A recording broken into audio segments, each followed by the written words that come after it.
नमस्कार दोस्तों, कैसे हैं आप सभी लोग। आई होप कि सब अच्छे होंगे और काफी अच्छी आपकी स्टडी भी चल रही होगी। तो जो उत्तराखंड का चंद राजवंश, जो कुमाऊं का चंद राजवंश देख रहे थे हम, उसके अंतर्गत आज चौथी क्लास यहाँ पे अपलोड कर रहा हूँ दोस्तों। इससे पहले 3 क्लासेस ऑलरेडी अपलोडेड है। प्लेलिस्ट आप चेक कर सकते हैं, अदरवाइज मैं डिस्क्रिप्शन में लिंक दे दूंगा प्लेलिस्ट का, आप वहां से जाके जरूर से वॉच करें दोस्तों। फैक्ट टू फैक्ट यहाँ पे सिलेबस दिया गया है, इसलिए यह बुक इम्पोर्टेंट हो जाती है दोस्तों। तो स्टार्ट करते हैं। यहाँ पे चंदू की जो प्रशासनिक स्वरूप है, प्रशासन था चंदू राजवंश का, उसके अंतर्गत जितने फैक्ट बनते हैं इनमें कवर करेंगे। अगर चैनल में नहीं है, जुड़े नहीं है दोस्तों, जुड़ जाएं और अपने स्टडी करने वाले दोस्तों के साथ भी जरूर से शेयर करें क्लास को। तो स्टार्ट करते हैं दोस्तों। राजा चंदू का सर्वोच्च शासक एवं प्रधान जो होता था वो होता था न्यायाधीश। ठीक है, न्यायाधीश। चंदू का शासन पंचायती राजतंत्र था, जो अपने नाम के अंत में देव शब्द धारण करते थे दोस्तों, देव शब्द। ठीक है, आगे देखेंगे। राज्य की समस्त भूमि राजा के अधीन होती थी और राजा गूंठ, संकल्प या रौत के रूप में जमीन दे सकता था, लेकिन पर्वत चंद, रतन चंद व त्रिमल चंद आदि ने पिता के रहते हुए जमीनें दान में दी थी दोस्तों। ठीक है, याद रखना। आगे चंद राजाओं के सेनापति को बख्शी कहा जाता था। क्या कहा जाता था? बख्शी। तो इंपोर्टेंट फैक्ट है, याद रखना। आगे चंदू के समय दोस्तों परामर्शदात्री का कार्य मेहरा व फरत्याल करते थे। कौन करते थे? मेहरा व फरत्याल। चंद राजाओं के दीवान को दीवान जोशी हुआ करते थे, जिसमें शिवदत्त जोशी, हरदेव जोशी आदि बड़े विख्यात दीवान हुए दोस्तों, जिसमें दीवान की उपाधि प्रधानमंत्री के समान होती थी। ठीक है, अन्यथा सारे कामकाज कौन करता था? दीवान ही करता था। आगे चंद काल में दीवान के अधीन मंत्री व या सचिव होते थे। किसके किसके बीच में? चंद काल में दीवान के अधीन मंत्री या सचिव होते थे, जिनकी अधिकतम संख्या दोस्तों 10 होती थी। ठीक है, कितनी होती थी? 10 होती थी।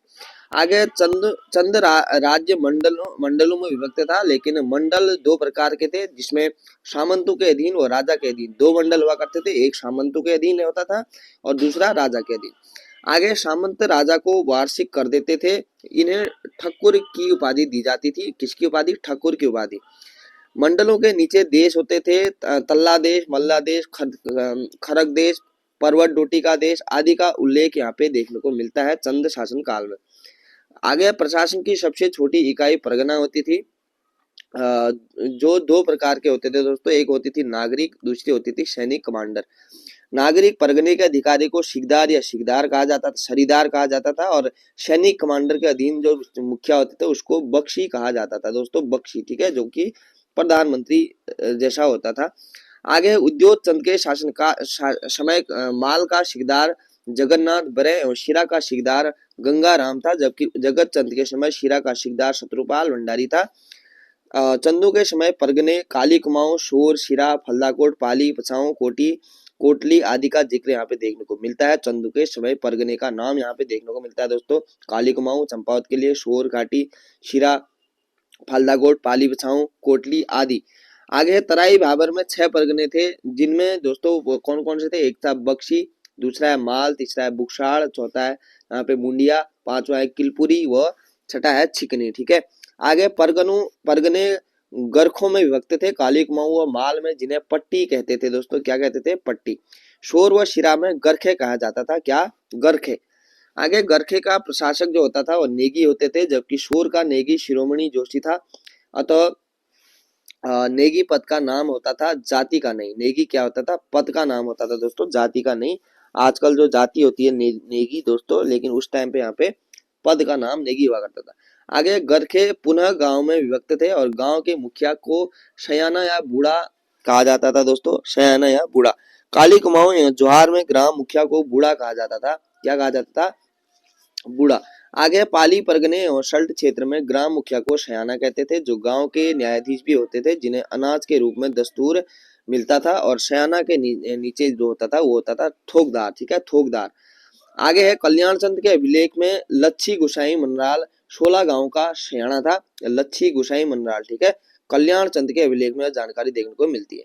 आगे डाकिया राजा को दे गल्ला चहाड़ा उपज का 6वां भाग वसूल करता था। डाकिया राजा को दे गल्ला छाड़ा उपज का, जो जिसको यहाँ पे उपज का 6वां भाग होता था, गल्ला छाड़ा। ठीक है, वसूल करता था। आगे पंचनवीशी नामक पंचायती कचहरी चंदू के समय थी, इसे चार थान भी कहते थे। दंडाधिकारी को दंडे कहा जाता था। दोस्तों ये फैक्ट यहाँ पे इंपोर्टेंट हो जाएगा, एग्जाम में क्वेश्चन पूछा जाएगा कि यहाँ पे पंचनविशी नामक पंचायती कचहरी किनके शासनकाल में थी, यहाँ पे तो चंद शासनकाल में। आगे कुमाऊं चंदकालीन प्रशासन का विभाजन इस प्रकार था। चंद राज्य मंडल देश परगने गरखे एवं गांव में विभक्त था। तो इस प्रकार से क्रम भी एग्जाम में पूछा जा सकता है कि कुमाऊं चंदकालीन प्रशासन का विभाजन किस प्रकार से था। तो सबसे पहले यहाँ पे राज्य मंडल देश परगने गरखे और गांव। ठीक है, अब देखेंगे चंदकालीन प्रशासनिक इकाई भागों में विभक्त थी, जिसमें चार बुढ़ा, पांच थोक, चार चौथानी, पौरी, 15 विश्वा आदि यहाँ पे देखने को मिलता है इकाई। आगे है चार बुढ़ा के अंतर्गत कारकी, बोरा, तड़ागी व चौधरी आते थे और पांच थोक के अंतर्गत मेहरा, फरत्याल, देव, ढेक एवं खड़ायत आते थे और पंच बिगड़ा वर्ग के अंतर्गत चार चौथानी, छह छरिया ब्राह्मण आते थे। दोस्तों ये भी ध्यान रखना है। आगे है चंदकाल में सामान्य प्रजा के लिए पौड़ी 15 विश्वा का जिक्र मिलता है। किसके लिए? सामान्य प्रजा जो होती थी उसके लिए पौड़ी 15 विश्वा। अब ये शब्द याद रखने दोस्तों इंपोर्टेंट होते हैं, एग्जाम में ऐसे ही पूछे जाते हैं कि पौड़ी 15 विश्वा क्या है या फिर किन के समय यहाँ पे सामान्य प्रजा के लिए पौड़ी 15 विश्वा का जिक्र मिलता है। दोस्तों तो ये मिलता है चंद शासन काल में। आगे चंदू के समय शिराकोट कुख्यात कारागार था। कौन सा? शिराकोट। ठीक है, क्या था? कुख्यात कारागार था। यहाँ राजा दीपचंद एवं उनके दो पुत्रों को कैद करके रखा गया था दोस्तों शिराकोट में। ठीक है, आगे देखते हैं चंदू की भू राजस्व नीति देखेंगे दोस्तों। ठीक है, ये यहाँ से बहुत सारे क्वेश्चन एग्जाम में पूछे जाते हैं, तो इंपोर्टेंट यहाँ पे भू राजस्व नीति हो जाती है। देखते हैं कौटिल्य के साप्तांग राज्य सिद्धांत के अंतर्गत 7 अंगों का वर्णन मिलता है, जिसमें से एक अंग कोश होता था दोस्तों। कोश चंदू के समय राजा जिनको रौत या गूंठ, जिसको विष्णु प्रीति कहा जाता है, गूंठ को के रूप में जमीन देता था, उसे थातवान कहते थे दोस्तों। चंदू के समय राजा जिनको यहाँ पे जमीन देता था उसको यहाँ पे थातवान कहते। आगे खाई हुई भूमि पर कर देने वाला अनाज व नकदी दोनों के रूप में कर देता था, जबकि शिरतान नकदी के रूप में कर देता था। ठीक है, याद रखना है। आगे कैनी भूदास होते थे जो गल्ला चहाड़ा को राजधानी पहुंचाने का काम करते थे, भूदास को। आगे है थातवान कैनी को बिना जमीन के नहीं बेच सकता था और कैनी झूठा नहीं खाता था, जबकि छेवड़ा झूठा खा सकता था एवं उसे जब चाहे किसी को बेचा जा सकता था। आगे राजा किसी व्यक्ति को बहादुरी के लिए रौत या पुरस्कार के रूप में जमीन देता था दोस्तों उस समय। ठीक है, गल्ला छाड़ा एक प्रकार का भू राजस्व था जो सामान्यतः अनाज का छठा भाग एवं नगद के रूप में होता था। गल्ला छाड़ा याद रखना है, एग्जाम में पूछा जा सकता है। आगे प्रधान हर गांव में होता था दोस्तों प्रधान, यह गाल गुजारी वसूल करता था। क्या वसूल करता था? गाल गुजारी नामक कर। आगे प्रधान पद वंशानुगत होता था और प्रधान के नीचे कोटल प्रहरी होते थे। प्रधान के नीचे आगे कोटल प्रधान के अधीन कार्य करता था जो लगान विषय का हिसाब किताब रखता था।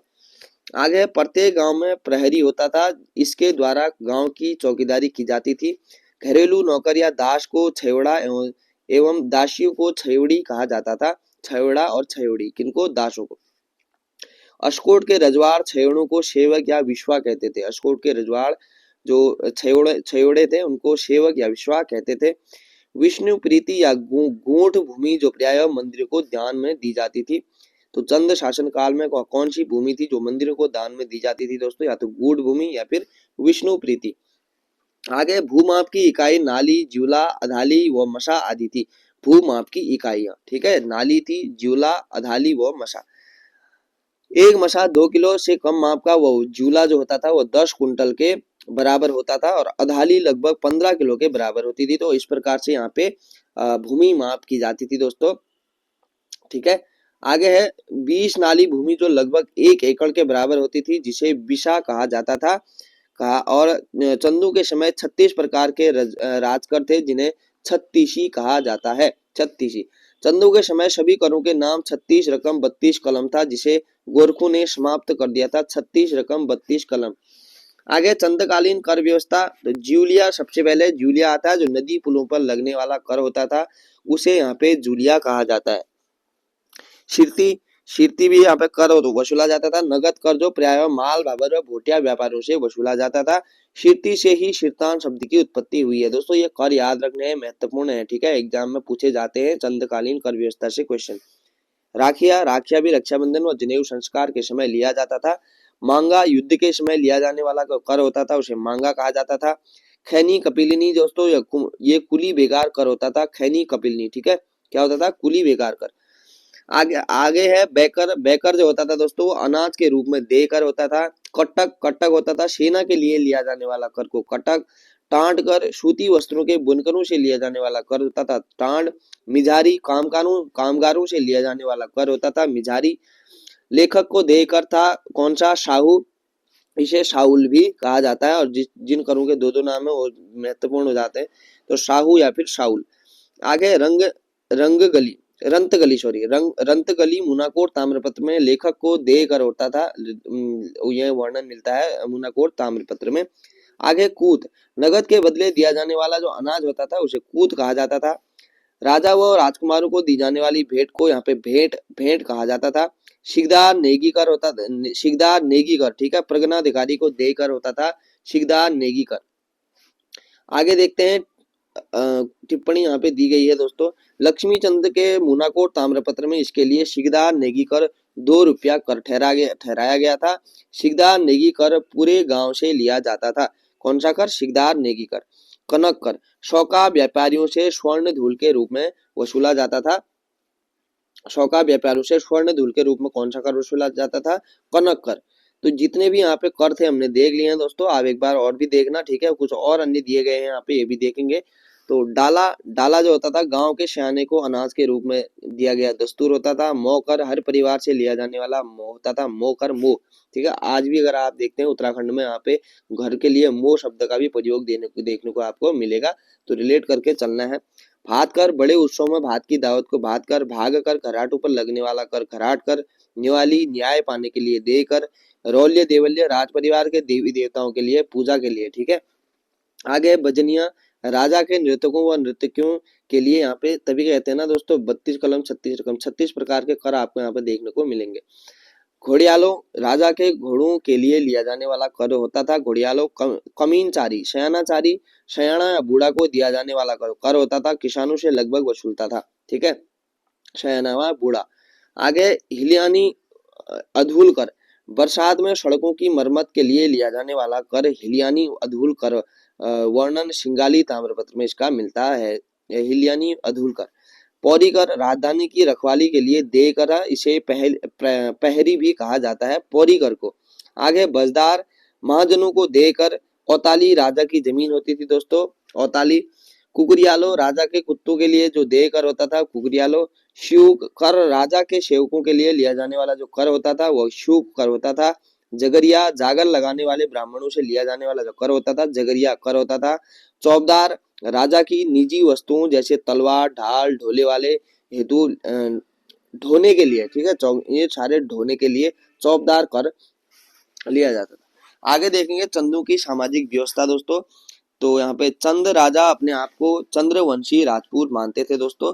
नाली शब्द का सर्वप्रथम प्रयोग तमिल साहित्य में देखने को मिलता है, नाली शब्द का, ठीक है। पूछा जाएगा कि नाली शब्द सर्वप्रथम कहाँ यहाँ पे वर्णन मिलता है, तो अगर पूछा जाता है तो इसका वर्णन दोस्तों तमिल साहित्य में देखने को मिलता है सर्वप्रथम। आगे है ओझा नामक ब्राह्मण व रावत नामक राजपूत, ठीक है, ओझा नामक ब्राह्मण व रावत नामक राजपूत कत्यूरी राजाओं के समय, जबकि कोश्यारी राजपूत जो होते मूल निवास उनका बंगाल बताया गया था, बंगाल। आगे जोशी व पंत नामक ब्राह्मण कुमाऊं में महाराष्ट्र से आए थे दोस्तों।